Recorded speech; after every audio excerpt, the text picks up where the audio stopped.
মোস্তাফিজকে IPL থেকে বাদ দেওয়ার পক্ষে বিপক্ষে ভারত জুড়ে তোলপাড়। আকাশ চোপড়া ও অশোক দিনদারা ভারতীয় ক্রিকেট বোর্ডের প্রশংসা করেছেন। বিশ্বকাপ সহ বাংলাদেশের সাথে সব ধরনের ক্রিকেট বয়কটের আহ্বান দিনদার। তবে ধর্মীয় ঘটনার সাথে ক্রিকেটকে মেলানোর নিন্দা জানিয়েছেন সাবেক ক্রিকেটার মদন লাল এবং বাংলাদেশ ক্রিকেট দলের স্টার আইকন খেলোয়াড় মুস্তাফিজ বেশিরভাগ সময় হায়দ্রাবাদ বা দিল্লি ডেভিল ডেয়ার, তারপর হচ্ছে যে কেকেআর এর পক্ষে বিভিন্ন সময় খেলেছেন।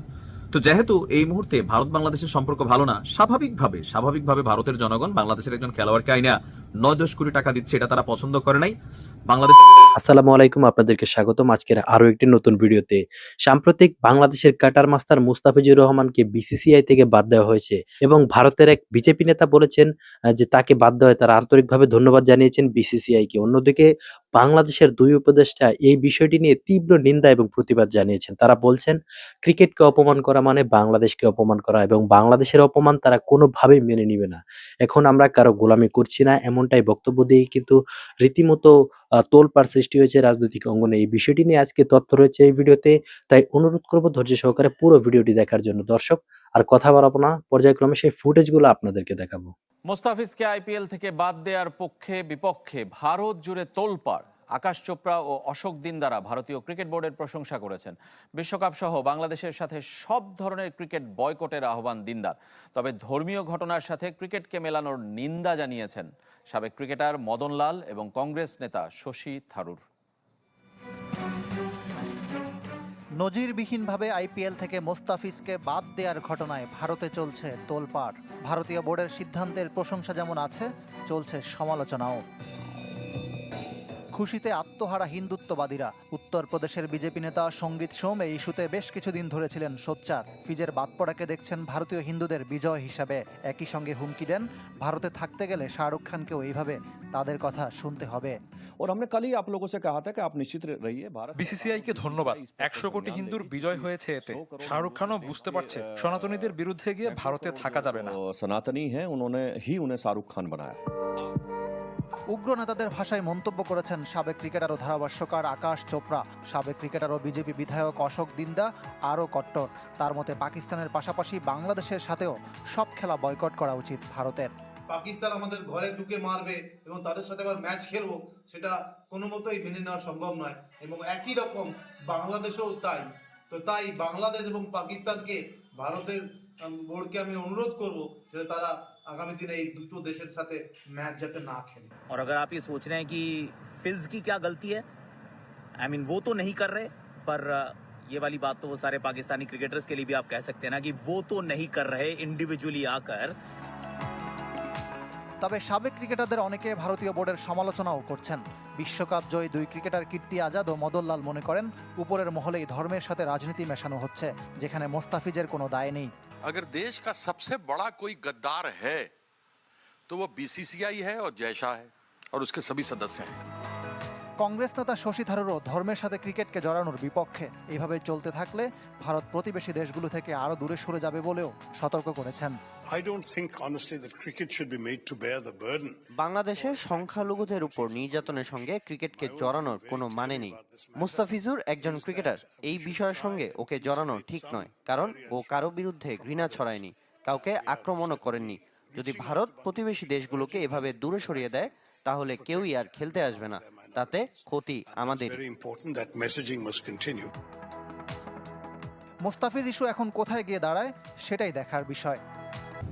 যুদ্ধ শুরু হয়ে গেছে ভারত এবং বাংলাদেশের মধ্যে। তবে কামান, বন্দুক, সমরাস্ত্র, ক্ষেপণাস্ত্রের যুদ্ধ নয়, কিন্তু এই যুদ্ধ এর চেয়ে কোনো অংশে কম নয়। আপনারা জানেন যে আমাদের বাংলাদেশ ক্রিকেট দলের স্টার আইকন খেলোয়াড় মুস্তাফিজ বেশিরভাগ সময় হায়দ্রাবাদ বা দিল্লি ডেভিল ডেয়ার, তারপর হচ্ছে যে কেকেআর এর পক্ষে বিভিন্ন সময় খেলেছেন। তো যেহেতু এই মুহূর্তে ভারত বাংলাদেশের সম্পর্ক ভালো না, স্বাভাবিকভাবে ভারতের জনগণ বাংলাদেশের একজন খেলোয়াড়কে আইনা 9-10 কোটি টাকা দিচ্ছে, এটা তারা পছন্দ করে নাই। বাংলাদেশ থেকে প্রতিনিয়ত ভারত বিরোধী স্লোগান যাচ্ছে, ভারত থেকে প্রতিনিয়ত বাংলাদেশ বিরোধী স্লোগান তৈরি হচ্ছে। এই পরিস্থিতিতে ভারতের বিজেপি ক্ষমতাসীন দল বা আরো বিভিন্ন গোষ্ঠীগুলা শাহরুখ খানের উপর চাপ প্রয়োগ করছে মুস্তাফিজকে বাদ দিতে। ফাইনালি শাহরুখ খানের দল চাপে পড়ে মুস্তাফিজকে বাদ দিয়েছে। এরপরেই এই ইস্যুতে ভারত বাংলাদেশের ক্রিকেট আঙ্গনে একটা যুদ্ধ ছড়িয়ে পড়েছে, কারণ বিষয়টা বাংলাদেশের জন্য অনেকটা অপমানজনক মনে হয়েছে। ভারতকে ঘিরে এই সাম্প্রতিক পরিস্থিতিতে ভারতের এই সিদ্ধান্তের বিপরীতে বাংলাদেশ ক্রিকেট বোর্ড অর্থাৎ বিসিবি বড় ধরনের একটা সিদ্ধান্ত নিতে যাচ্ছে আন্তর্জাতিক ক্রিকেট কাউন্সিল আইসিসি। তবে আইসিসির কাছে চিঠি দিয়ে আসলে কি লাভ হবে আমি নিজেও জানি না, কারণ আইসিসির বাবাই হচ্ছে ভারত। কোথাও না কোথাও এই পর্যন্ত যতগুলো ইন্টারন্যাশনাল ম্যাচ হয় আপনি দেখবেন যে আইসিসির পক্ষপাতিত্ব সবসময় নজরে পড়ে ভারতের পক্ষেই। তারপরেও সেই আইসিসিকে একটা চিঠি পাঠানোর সিদ্ধান্ত নিয়েছে। আগামী মাসেই শুরু হচ্ছে টি-20 বিশ্বকাপ, আর যেখানে এই বিশ্বকাপের আয়োজক হচ্ছে ভারত এবং শ্রীলঙ্কা। তো এখন সূচি অনুযায়ী বাংলাদেশ গ্রুপ পর্বের 4 ম্যাচের মধ্যে 3টি ভারতের কলকাতায় এবং একটি মুম্বাইয়ে অনুষ্ঠিত হওয়ার কথা। প্রথমত এখানে নিরাপত্তা শঙ্কা দেখা দিবে। এই পরিস্থিতির মধ্যে যদি কোনো খেলা হয় বাংলাদেশের খেলোয়াড়দের স্টেডিয়ামে দেখলে ভুয়া বই স্লোগান দিবে, উত্তেজনাকর পরিস্থিতি তৈরি হবে, আর কিন্তু কোনো ভুল নাই, 100% হবে। অন্যান্য সময়ের হিসাবটা আলাদা, বাট এখন হবে। তো এই যে পরিস্থিতি এটাকেও মাথায় রাখা উচিত। তবে আইপিএল থেকে মোস্তাফিজুর রহমানকে বাদ দেওয়ার ঘটনার পর বাংলাদেশ ভারত সম্পর্ক এবং নিরাপত্তা পরিস্থিতি নতুন করে আলোচনায় এসেছে। বিষয়টা আলোচনায় আসারই কিন্তু বিষয় যে ভারত সেখানে কোনো ঘটনা ঘটলো এটার দায়ভার আসলে কারা নেবে। এই প্রেক্ষাপটে বিসিবির বোর্ড সভায় উপস্থিত 17 জন পরিচালক সর্বসম্মতভাবে আইসিসিকে চিঠি দেওয়ার সিদ্ধান্ত নিয়েছে। বিবিসি সূত্র বলছে চিঠিটি মূলত আইসিসির সিকিউরিটি নোটের কাছে পাঠানো হবে। তবে আমি ভাবছিলাম বাংলাদেশ বিশ্বকাপে খেলতে যাবে না, ভারতে আয়োজন হলে বাংলাদেশ খেলবে না, অন্য কোনো দেশে আয়োজন করতে হবে এরকম চাপ দিবে, কিন্তু বিষয়টা হচ্ছে অন্যভাবে। তো কি কি আছে এখানে? বিসিবি স্পষ্ট ব্যাখ্যা এবং নিশ্চয়তা চাইবে। কোনটা নিশ্চয়তা? বিশ্বকাপ চলাকালে বাংলাদেশ দলের ক্রিকেটারদের সার্বিক নিরাপত্তা কিভাবে নিশ্চিত করা হবে সেই বিষয়ে জানতে চাওয়া হবে। নাম্বার 2, মোস্তাফিজুর রহমানকে ঘিরে সাম্প্রতিক যে ঘটনা সেটা কিভাবে ঘটলো এবং ভবিষ্যতে এই ধরনের পরিস্থিতি এড়াতে কি ধরনের ব্যবস্থা নেওয়া হবে। তবে এটা সহজ উত্তর আমার কাছে আছে, বাংলাদেশের ক্রিকেটারদের উচিত ভারতের রুপির প্রতি লোভ ছাড়া। পৃথিবীর অনেক দেশ ভারতের আইপিএল খেলে না, তাদের সাথে ভারতের সম্পর্ক ভালো না, কিন্তু আমাদের দেশের খেলোয়াড়দের এগুলোর প্রতি ফিলিংস নাই, তারা টাকার জন্য খেলতে যায়। তো না গেলেই তো হয়েছে, বাদ দেওয়ার প্রশ্ন আসে কই থেকে? আমি গেলামই না, বাদ কই থেকে দিব?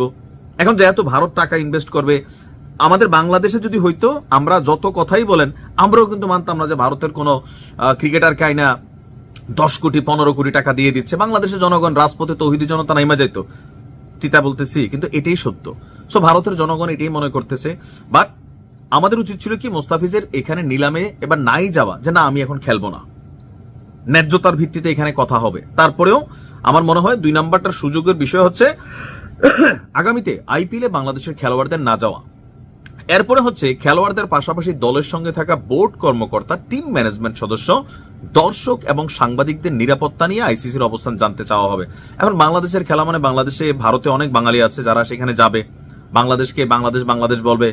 আর পৃথিবীর বিভিন্ন দেশে ফুটবলের ম্যাচগুলোতে দেখেন না মার্ডার পর্যন্ত হয়ে যায়, 20-30 জন মইরা গেছে, মাইরা ফেলছে, গ্যালারি জুইরা কোপা কুপি মারামারি এরকম কিন্তু হয়েছে অনেক ঘটনা।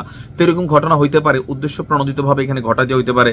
তো সেগুলোর নিরাপত্তা তো আমার কাছে মনে হচ্ছে সকল কিছুর থেকে বেটার হচ্ছে এই বিশ্বকাপে যেহেতু বাঙালি ফেইলি মারে, আচ্ছা কোনো সময় বিশ্বকাপে আমরা জিততে আইছি, আই তো নাই, তো বেটার হচ্ছে এই বিশ্বকাপকে বয়কট করা, যে ভারতে বিশ্বকাপ হবে আমরা খেলবো না। 10 কথার 1 কথা দরকার ছিল এটা। এখন এটা না খেললে আবার আইসিসি কোনো পানিশমেন্ট বাংলাদেশকে দিবে কিনা এটাও একটা বিষয়। তবে একটা উল্লেখিত যুদ্ধ ছড়িয়ে পড়ছে, এখন এটা কিভাবে সমাধান হয় সময় বলে দিবে। ভালো থাকুন।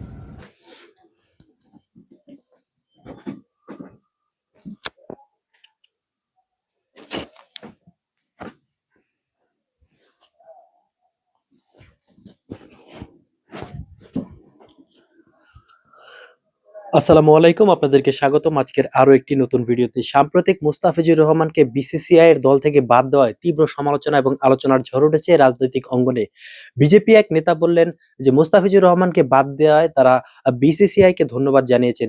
অন্যদিকে বাংলাদেশের 2 উপদেষ্টা বক্তব্য দিয়েছেন যে মুস্তাফিজুর রহমানকে অপমান, বাংলাদেশ ক্রিকেটকে অপমান এবং বাংলাদেশকে অবমাননা কোনোভাবেই মেনে নেওয়া হবে না এবং আমরা এখন কারো গোলামিও করব না, এমনটাই বক্তব্য নিয়ে কিন্তু তোলপাড় তৈরি হয়েছে বাংলাদেশ এবং ভারতের মধ্যে। এই বিষয়টি নিয়ে আজকের এই ভিডিওটি তৈরি করা হয়েছে, অত্যন্ত গুরুত্বপূর্ণ এবং ইম্পর্টেন্ট একটি ভিডিও, তাই ধৈর্য সহকারে পুরো ভিডিওটি দেখুন, তাহলে বিস্তারিত জানতে পারবেন। তো আর কথা বাড়াবো না, পর্যায়ক্রমে সেই ফুটেজগুলো আপনাদেরকে দেখাবো।